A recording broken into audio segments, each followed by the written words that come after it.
natagpuan siyang patay sa kanyang apartment noong nakaraang buwan.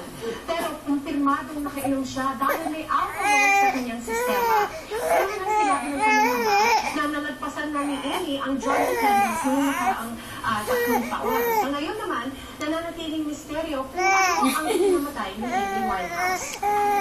Namatay na ka? Namatay. At palisin niya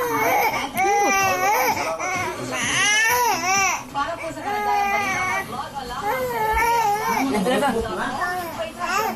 sa 2366.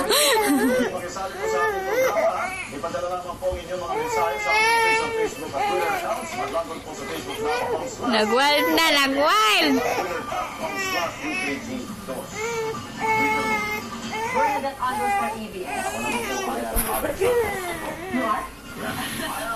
Kutsang.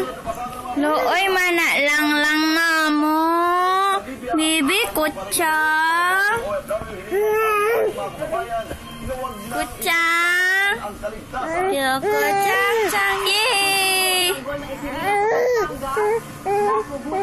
Kutsang. At silipin po natin ang masayang karera. Uy, sleep ikaw? Uy, Luoy, man na kayo na mong bibi, oy.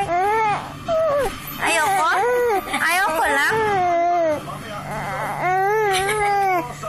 Wa.